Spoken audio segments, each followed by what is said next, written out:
पाकिस्तान की सरकार ने डोनाल्ड ट्रंप और उनके परिवार के साथ ऐतिहासिक क्रिप्टो करेंसी डील कर ली है। जी हाँ, ये ऐतिहासिक इसलिए है क्योंकि इसे अगर दुनिया की आज तक की सबसे बड़ी घूस कहा जाए तो ये गलत नहीं होगा। जी हाँ, और इस डील का जानना आपके लिए बहुत जरूरी है क्योंकि इससे आपको पता लग जाएगा कि ट्रंप भारत से चाहते क्या हैं, क्यों भारत से नाराज और पाकिस्तान से इतना ज्यादा खुश हैं। इसके लिए सबसे पहले जो ये पूरी डील है ना, मैं आपको बहुत ही आसान भाषा में उदाहरण देकर समझाऊंगा जिससे कि आप इस कॉम्प्लेक्स टॉपिक को बहुत ही आसानी से समझ पाए। तो देखिए, हुआ ये है कि ट्रंप परिवार को इस बात का साफ अंदेशा है कि ट्रंप का ये आखिरी कार्यकाल है क्योंकि अमेरिकी संविधान के अनुसार वो दोबारा चुनाव नहीं लड़ पाएंगे। 2028 में ट्रंप फैमिली का खेल खत्म है क्योंकि इनके परिवार में कोई भी ट्रंप के कैलिबर का आदमी नहीं है जो पॉलिटिक्स में आ सके, और इसीलिए ट्रंप परिवार इन 4 सालों का खूब फायदा उठाना चाहता था। लेकिन फायदा उठाए कैसे?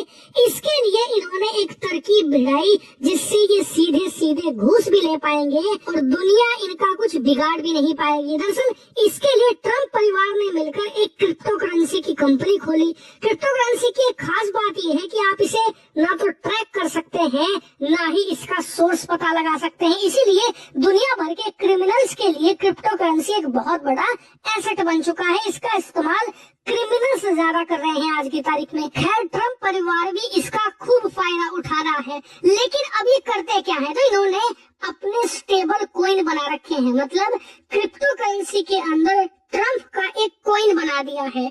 अब जिस भी देश से इन्हें रिश्वत लेनी है, करेंगे क्या कि आपको अगर अमेरिकी सरकार से किसी भी प्रकार की मदद चाहिए, सबसे पहले एक काम करो कि ट्रंप परिवार की जो क्रिप्टो करेंसी है उसमें इन्वेस्ट करो। उससे होगा ये कि नाम तो इन्वेस्टमेंट का होगा, लेकिन पैसा जाएगा ट्रंप की कंपनी को।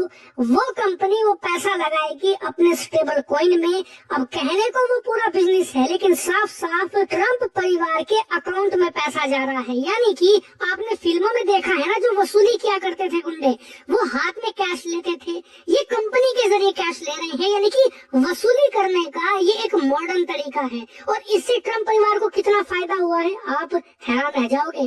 ट्रंप को राष्ट्रपति बने 1 साल हो चुका है। इस दौरान इनके परिवार की वैल्यू $4 बिलियन बढ़ी है। यानी कि $4 बिलियन की मोटी कमाई 1 साल में कर चुके हैं। और इनकी प्लानिंग है कि इनके परिवार की नेटवर्थ आने वाले 3 सालों के अंदर करीबन $20 बिलियन से ज्यादा बढ़ जाए। और इसीलिए नए नए हथकंडे भी अपना रहे हैं। जो देश इन्हें रिश्वत नहीं देते या इनकी कंपनी में इन्वेस्ट नहीं करते तो उन्हें तंग किया जाता है, उनके खिलाफ बयान दिए जाते हैं, उन पर एक्स्ट्रा टैरिफ लगाए जाते हैं। और आसान भाषा में कहूँ तो ऐसा समझिए कि पहले एक आदमी था अमेरिका में जो हर एक दुकान पर जाकर गुंडों की तरह वसूली किया करता था। अब अमेरिकी जनता ने उसे इतनी ताकत दे दी है कि वो उस ताकत का इस्तेमाल करके पूरी दुनिया से वसूली कर रहा है। और इसी मेगा वसूली अभियान के तहत पाकिस्तान की सरकार मिलियंस ऑफ डॉलर और बाद में कई बिलियन डॉलर ट्रंप की कंपनी में निवेश करेगी। अब लेकिन ये भारत के लिए चिंताजनक खबर क्यों है? क्योंकि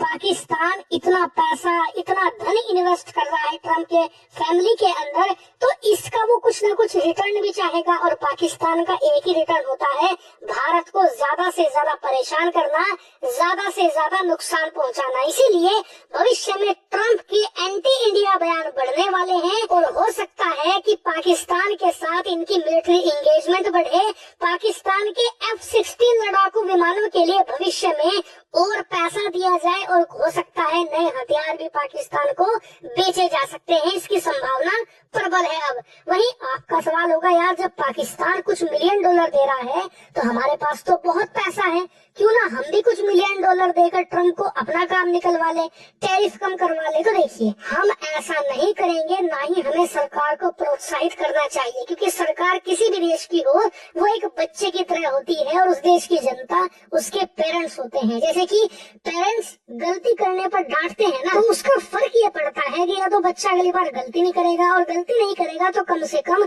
उसे छुपाएगा। लेकिन अगर आप खुले में कह दोगे कि कर गलत काम जो तुझे करना है, मैं तेरे पीछे खड़ा हूँ, तो भाई फिर तो मामला खुला दरबार है, वो गुंडा ही बनेगा। ठीक वैसे ही सरकारें किसी भी देश की हो, थोड़ा बहुत भ्रष्टाचार वहाँ होता ही है, लेकिन एक बार जनता कह दे ना कि यार चलो भ्रष्टाचार तो हर जगह है, करने दो खुलेआम, फिर तो सरकार बेलगाम है, जैसे कि पाकिस्तान में होता है। और दूसरी बात, आज तो हम ट्रंप को रिश्वत देंगे, कल को कोई और राष्ट्रपति आएगा वो और मांगेगा, और एक तरीके से भारत पर लेबल लग जाएगा कि भारत भी पाकिस्तान जैसा देश है, ये भी रिश्वतखोरी पर चलता है। इसीलिए हमें इससे दूर रहना है और ट्रंप को हम ऐसे ही डील करेंगे जैसे डील करते आए हैं, फिर चाहे उसका कोई भी परिणाम क्यों ना हो। हालांकि इस पर आपका क्या मानना है, कमेंट करके बताइए।